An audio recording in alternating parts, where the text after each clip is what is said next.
Welcome to San Antonio, Texas, home to 5 legendary Spanish missions, each with a unique history, stunning architecture, and tales of survival.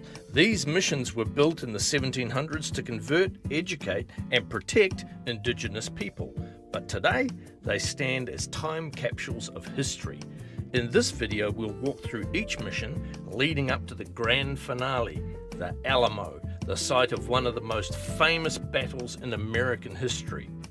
Spoiler alert, it doesn't go too well for the Texans. We're on the way.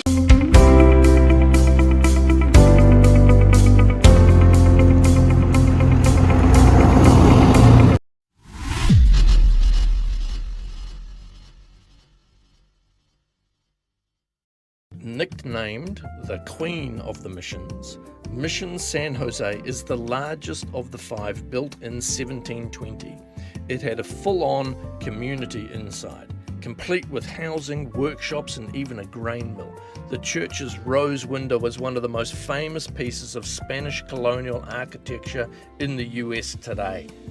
Fun fact, no one actually knows who built it. So if you want a centuries-old mystery, here's one for you.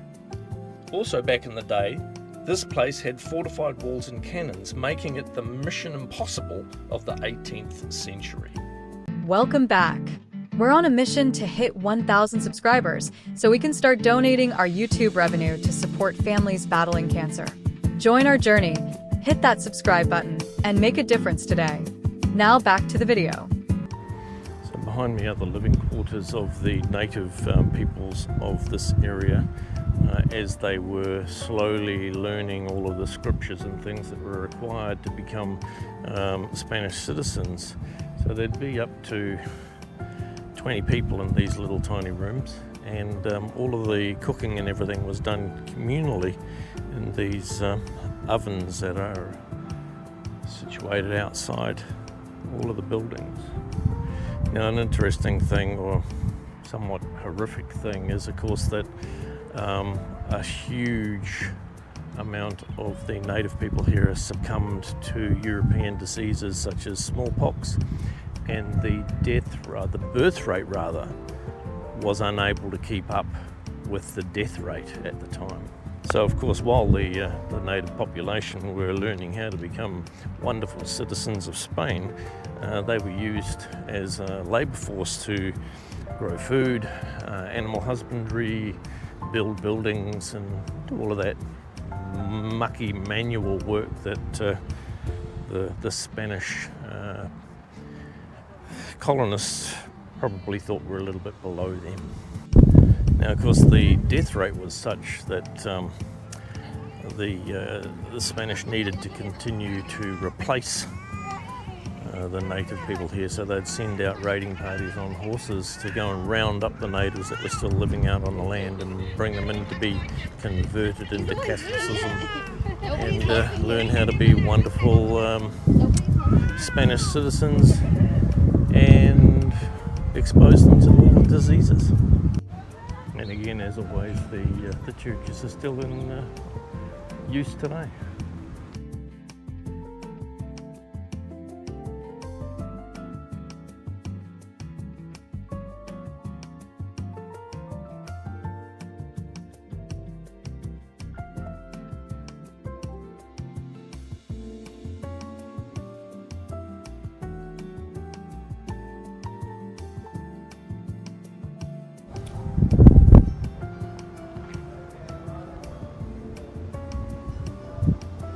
Of course, the church is still active, so there's a church service being conducted at the moment.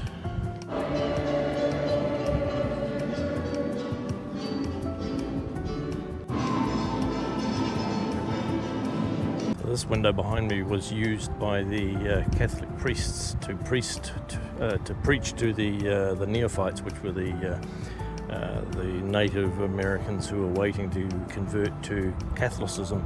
And they would be in the courtyard here, and the priests would be in the church, but the neophytes weren't allowed into the church until they had converted. And it was a long process to be able to do that because they had to learn all of the different things that are required.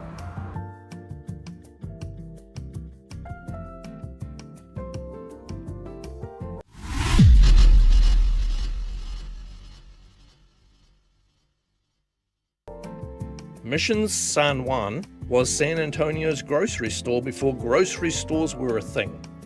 They grew enough food here to support not just the mission, but the whole region. It's smaller and more peaceful than the others, but back in the day it was a booming trade hub. The mission exported produce, cloth, and even leather goods, all thanks to the hard-working indigenous people and Spanish priests.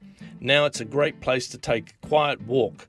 Just watch out for the occasional armadillo. Alright, our second stop is Mission San Juan.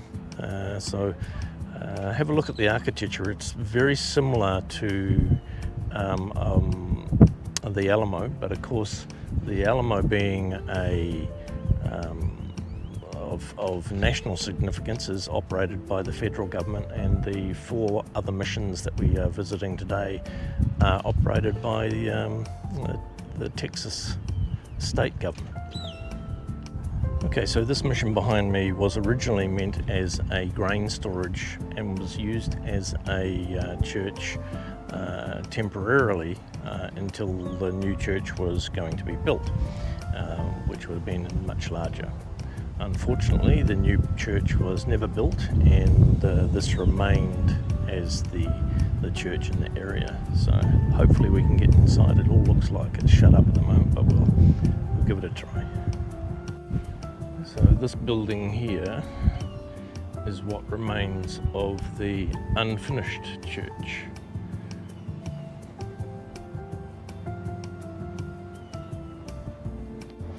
Now there is a cycle trail that you can do, starting off down the bottom with the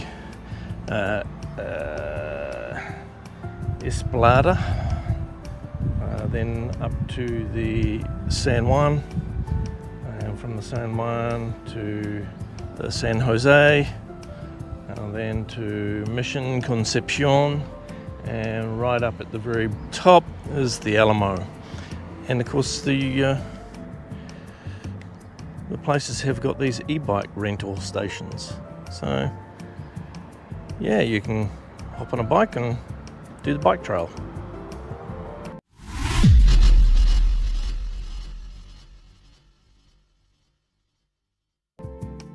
Mission Espada, the underdog of the bunch, founded in 1690, yes, even older than the others.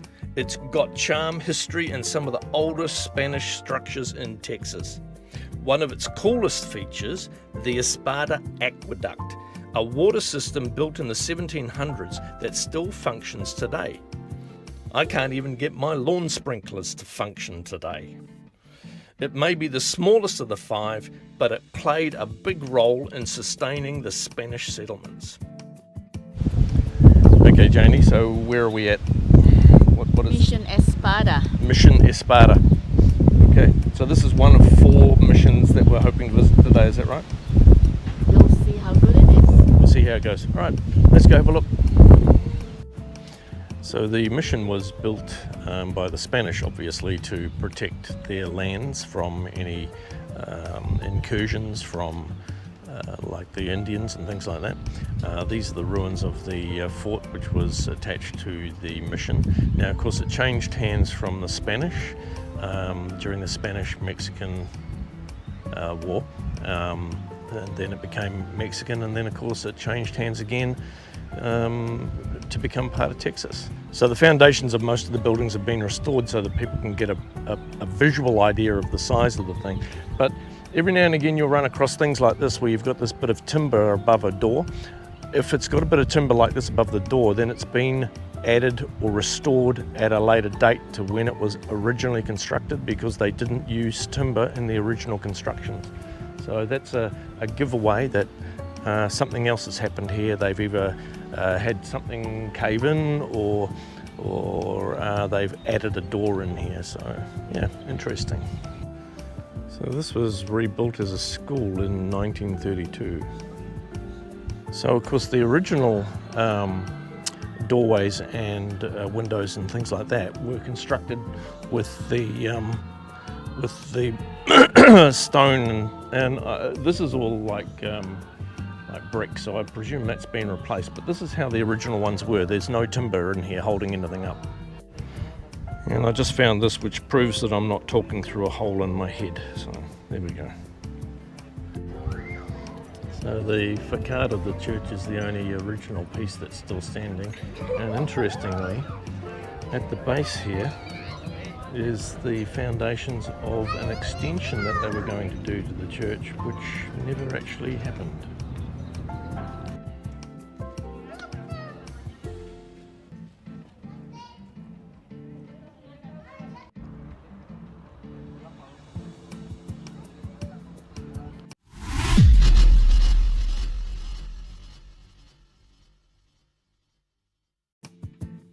Mission Conception is the oldest unrestored stone church in America. Built in 1755, it still looks almost like it did back then, probably because San Antonio skipped hurricane season for the last 300 years. This place saw some action too. In 1835, Texan forces led by James Fannin and Jim Bowie fought off the Mexican army right here, setting the stage for what was coming at the Alamo. Also, rumour has it the place is haunted, but hey, what's a 300-year-old church if it isn't? Alright, so this is our fourth one today. This is the Mission Conception. And of course, there are actually 5, and the last one is the Alamo.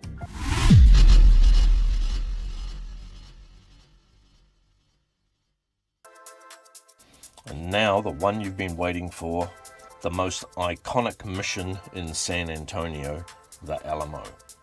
More than just a historic landmark, it's the site of one of the most famous last stands in history. The Alamo started as Mission San Antonio de Valerio in 1718, but by the 1800s it became a military fortress.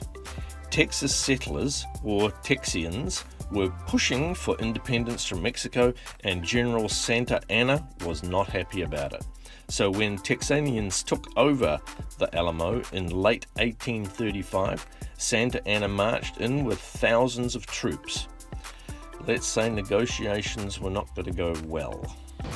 Alright, so to kick off the Battle of the Alamo, the Spanish commander sent an ultimatum to the persons in the Alamo, which is like Davy Crocket and Bowie, saying that if they surrendered they would be given quarter. So they replied with, give us an hour and we'll let you know what our decision is. So the decision was to fire a cannon like this at the church, which is over behind us, into where the Spanish were camped. Now the Spanish commander was a little bit upset with this, so he raised a red flag over the top of the church which said that they would give no quarter to any of the soldiers defending the Alamo, and that's what happened. They killed everyone to the last man. Alright, so this is the San Antonio Cathedral. There's some interesting people that are interned inside, so we'll have a quick look at that.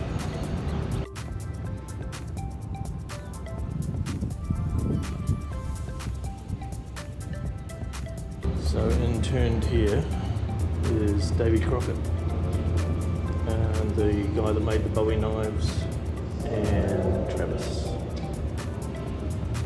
Texan heroes.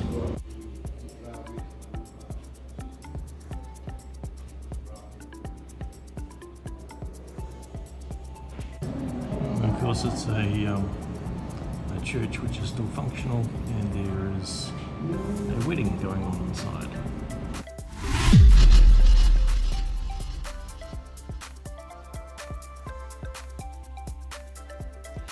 For 13 days, 200 Texian defenders led by William B. Travis, James Bowie and Davy Crocket held off thousands of Mexican soldiers.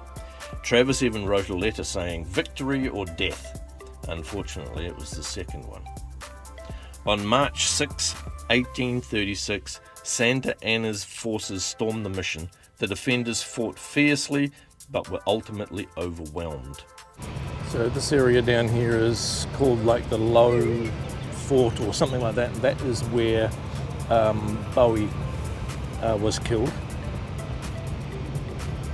He was actually quite ill at the time, so I don't know whether he managed to defend himself or not, or whether he was just shot in his bed. So, but yeah, I mean, something to look up perhaps.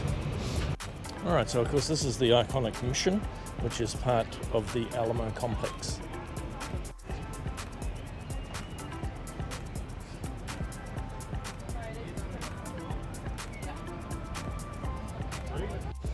This is the original well of the Alamo. Alright, so the story of the Alamo is really quite complex. So after the first cannon was fired into the Spanish or the Mexican troops, the battle continued for probably about 10 days. On the 10th day or thereabouts, the Spanish overwhelmed the walls. The defenders retreated into the courtyard that I'm in now. As the fighting continued, they retreated into the church or the mission, and that was where they all finally met their demise. Now there is some differing things that explain what happened. Some say that the likes of Davy Crocket were killed fighting ferociously to the bitter end, and some that he was captured and taken out and executed.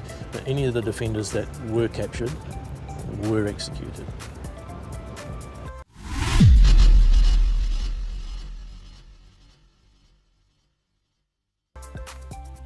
Now the Texians didn't take the Alamo fall lightly. Sam Houston led a Texian army east, drawing Santa Anna into a trap. On April 21, 1836, at the Battle of San Jacinto, Houston's troops attacked during the Mexican army's nap time. Literally.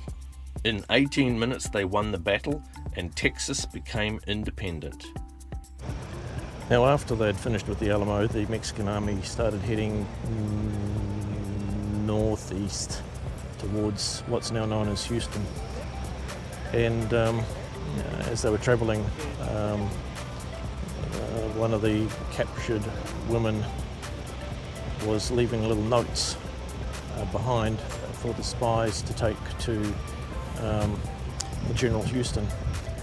Now he found out that it was every day the Mexican army would have a siesta after lunch, and the woman would make sure that the general of the Mexican army was preoccupied, and that attacking the army just after lunch would be the way to do it.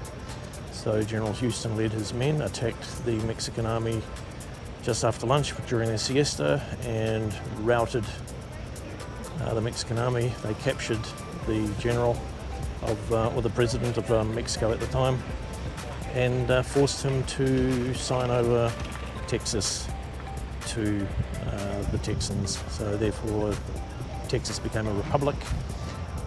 So it was its own country, and it joined the rest of the United States at a later date, and thus the Texan flag and the United States flag are of equal significance in Texas.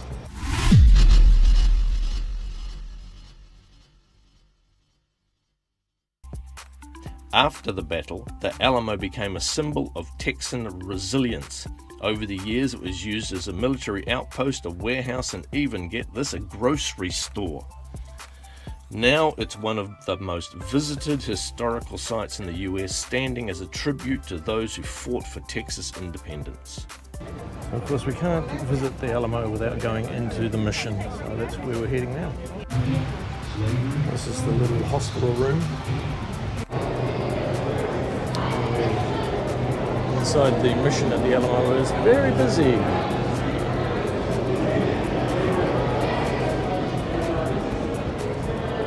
And all these little rooms on each side.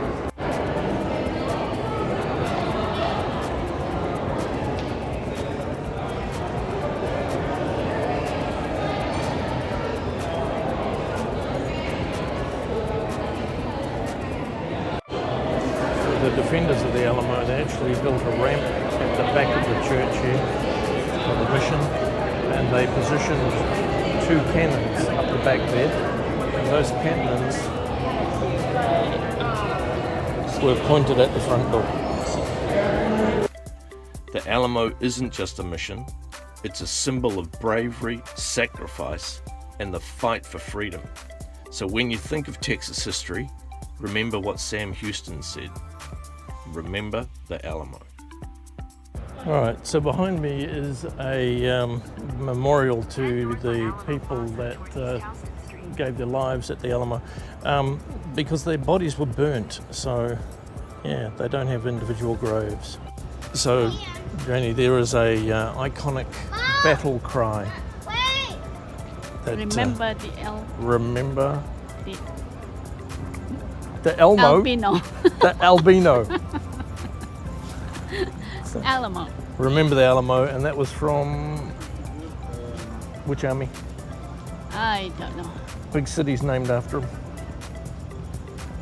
Not Dallas. Houston. Houston. So Houston's army had the battle cry, remember the Alamo. And I hope you do. And I hope you come down there and I hope you visit. So thanks for watching, guys. See you next time.